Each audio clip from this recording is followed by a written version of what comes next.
Hello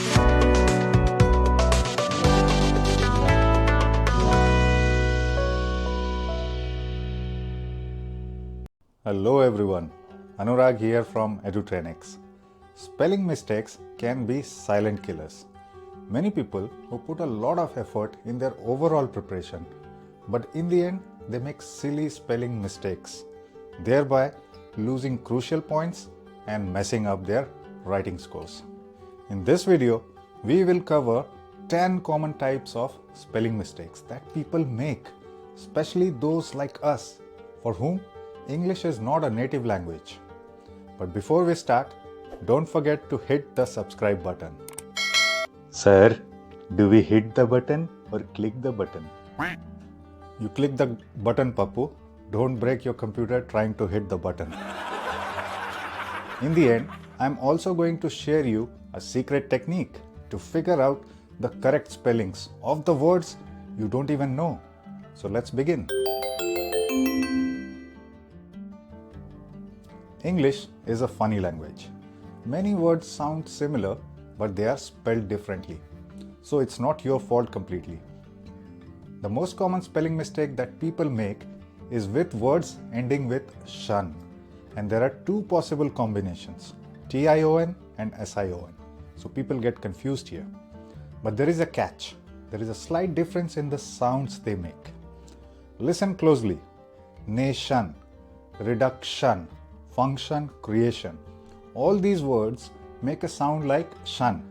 Now listen to these words. Erosion, invasion, collision, corrosion. These words sound like zhun.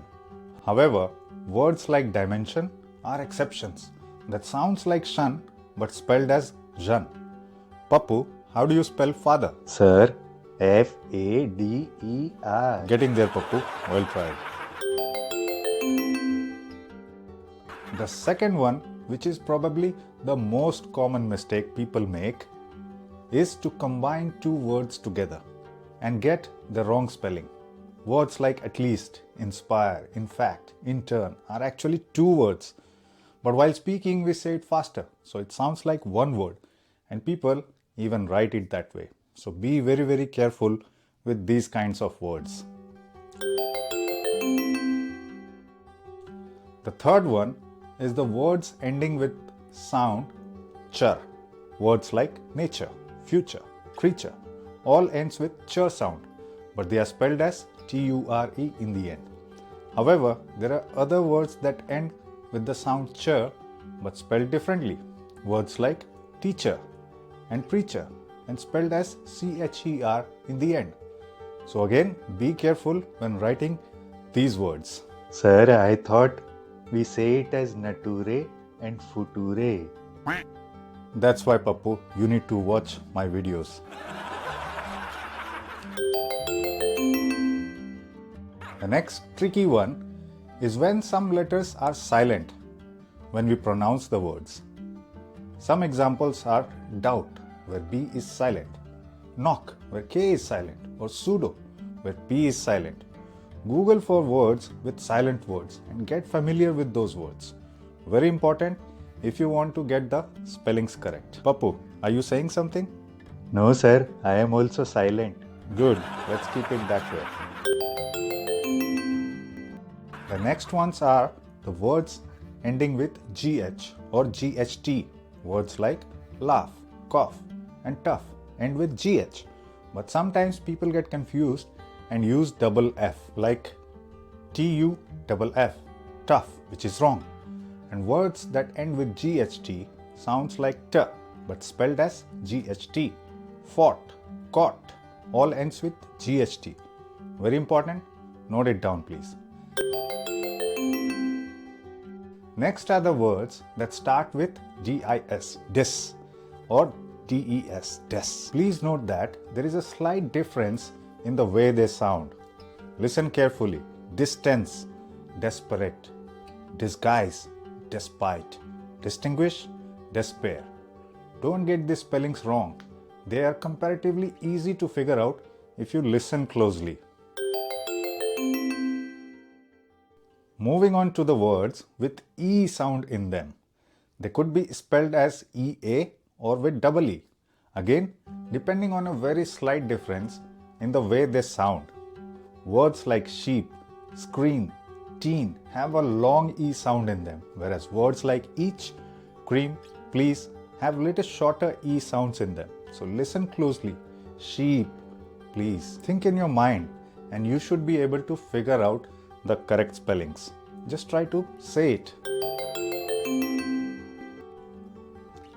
The last one in the list are the words that end with the sound er.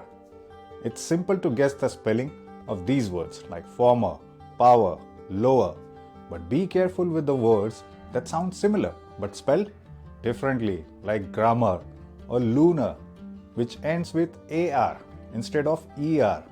Isn't English a funny language? Yes, sir. That's why people laugh at me when I speak English. Well, that's for a different reason, Papu. No comments. Now coming to the crucial part, where even if you don't know the exact spellings of the words, you can still break the words down into syllables and try to guess the correct spelling.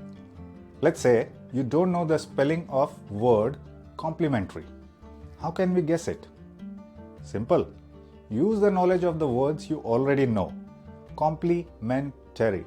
If you know how to spell complete, we can borrow compli from it.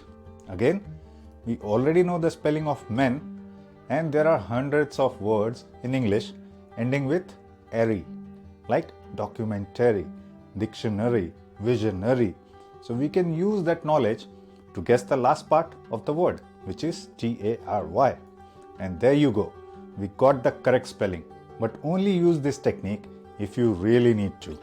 Otherwise, try to use a different word for which you already know the correct spelling, because you will lose points if you don't get the correct spellings. So as I said, only use it if you really must. And if you don't like and subscribe this video, then I'll ask Pappu to make the next videos.